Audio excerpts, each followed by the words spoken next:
Now that's really interesting because for The Equalizer and Apex, those aren't based off anything that you've written. For The Black Echo and The Black Ice, those are your books. What was it like to adapt your own work, something that you've invested in for so many years?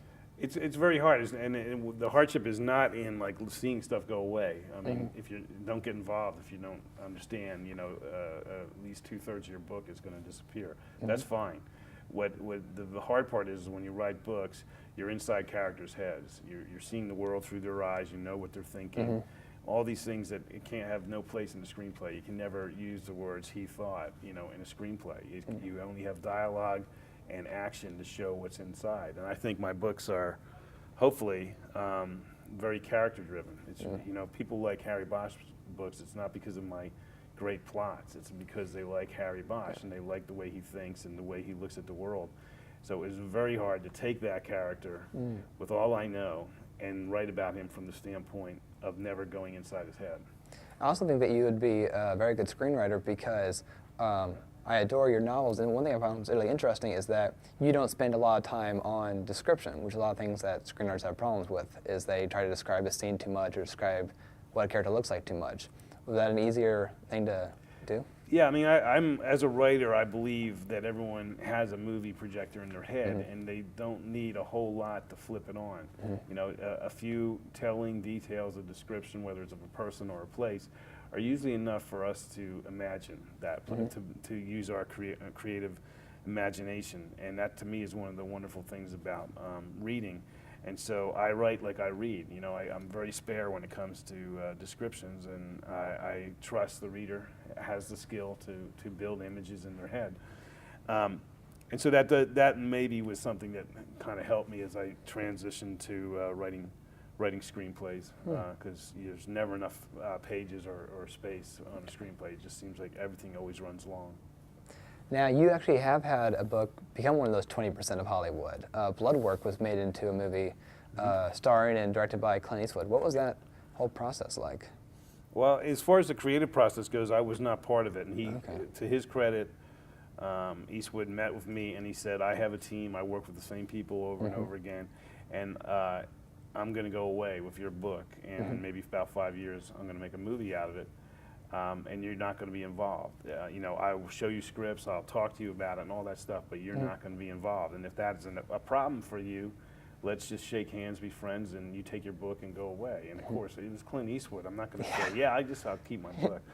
So yeah, I said, that's fine with me. And to his word, about 5 years later, I got a script in the mail. And a note from him saying we're going to be shooting in 6 weeks. And, so I thought he was just being, you know, being a nice guy and sending me a script. But then he followed that with a phone call, and we had several discussions about issues I had with the script and things I thought could be better, and so on and so forth. And that was the only point I had any kind of influence, and it was very minor. They made some changes based on my conversations with Eastwood, but very significant things I thought were issues in the script. It was too late, actually, to make changes. They let me see it too late, I think, you know, because they had sets built, rented locations, all that kind of stuff. It had already been cast, the movie, and so he basically said these are a lot of changes I'm not going to make because the die is already cast. We're going, you know, so. I thought it was fun because in your universe, in your books, you allude to the fact that movie does exist.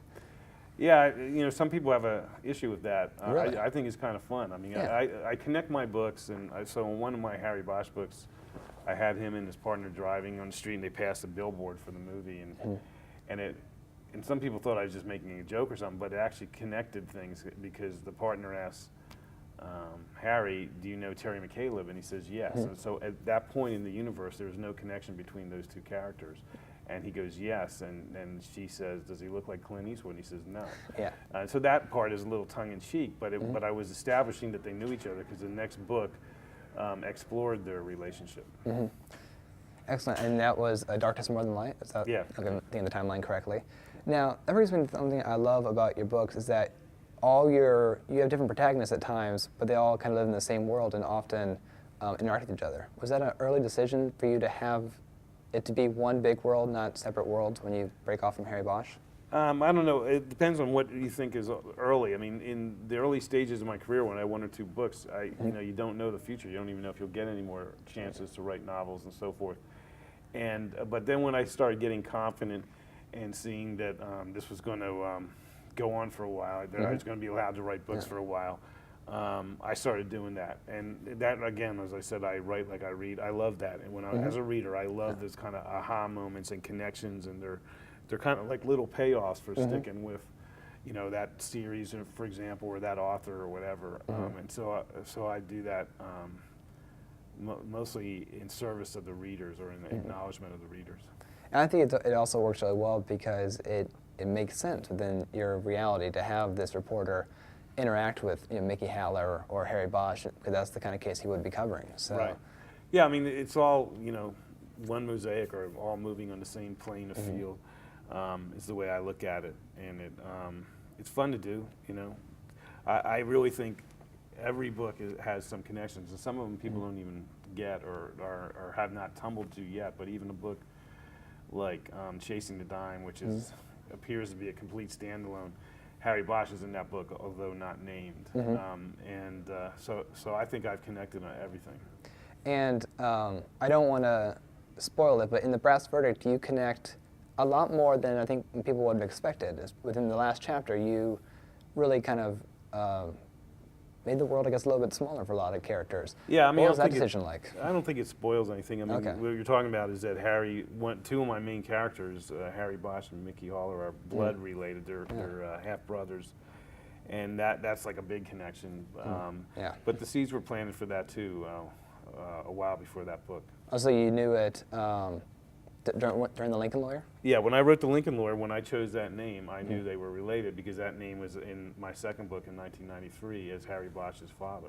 Wow. So in the book Black Ice, my second book, there's a little section where Harry kind of contemplates the time he found out who his father was, and that he was a famous defense attorney named Mickey Haller Sr. So, whatever it was, 12 years later when I wrote The Lincoln Lawyer, by naming him that, I knew I was going to have that moment in a future book, which became The Brass Verdict. That's a lot of fun to go back and look at those books. We're running out of time. Would you please briefly talk about The Lincoln Lawyer is now being made into a movie with Matthew McConaughey as Haller and Tommy Lee Jones as co-starring and directing. What has this been like?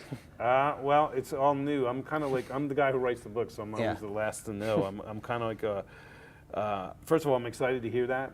It sounds like it's legit, because a lot of stuff that you hear over the years never comes down. I think IMDb still has one of my movies in production and it never even happened. Void Moon, yeah. Yeah, so all that stuff. So there's a lot of false stuff out there.